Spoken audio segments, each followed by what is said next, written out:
Welcome to this edition of Ask the Preacher. Recently, I was asked what some of the books are that I would recommend to people.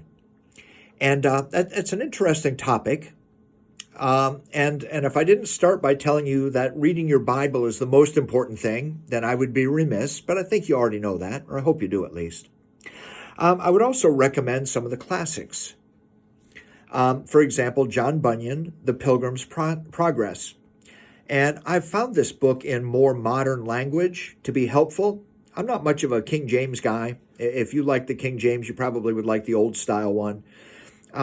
Oswald Chambers, My Utmost for His Highest, also is in a couple of different versions that way, but an amazing book of day-by-day devotions. C.S. Lewis, Mere Christianity or Surprised by Joy. Either one. Now, I love the Chronicles of Narnia. Some people like his science fiction, but Mere Christianity and Surprised by Joy are great books. Dietrich Bonhoeffer, either his biography or The Cost of Discipleship. Bonhoeffer was a Christian in Germany in the 1940s and gave up his life doing what Christ wanted him to do. I also found a book, by the way, called 25 Books Every Christian Should Read.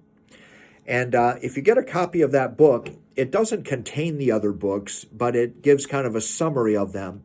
So if you want to know what to read from Augustine, used to be called Augustine, or Thomas à Kempis, or some of those, you can certainly learn a lot from that book. There are other books as well. E.M. Bounds, the classic collection on prayer, was recommended to me. So much of E.M. Bounds. A.W. Tozer, again, so many of his books I would recommend. Jim Cymbala, a preacher in New York City, Spirit Rising, or Fresh Wind, Fresh Fire. Denver Sizemore, 13 Lessons in Christian Doctrine. And by the way, he also did 12 lessons in Christian doctrine. Denver Sizemore is a lesser known compared with these others, but one that I would highly recommend. A great Bible scholar.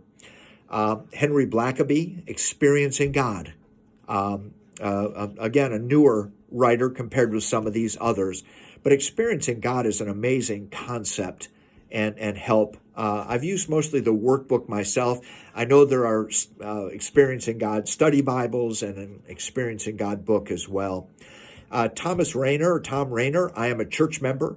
Again, Tom Rainer has a lot of really good books. F. LaGard Smith, Darwin's Secret Problem with Sex. And it's not what you think. Darwin's problem with sex was that he couldn't explain how evolution would explain sexual reproduction. And if you enjoy that type of thing with a more scientific approach, it's an amazing book, F. LaGard Smith. Lee Strobel, The Case for Christ. And Lee has a number of books. The Case for Easter is probably popular this time of the year. Josh Dowell, Evidence That Demands a Verdict. And there's at least two volumes of that. I think I have a book that has both of them in it. Another book that's lesser known, Ptolemy Tompkins and Bernard Haish, Proof of God. I found that to be an amazing book, very scientific. Some people won't like it. Others will get a lot from it. And the last one I want to mention right now is Bernard Wilkinson, The Secrets of the Vine. That's the second book in the series that started with the Prayer of Jabez. And there's at least 3 books in that series. And I recommend the second one most highly, Secrets of the Vine. So thank you for asking the preacher. I hope this helps.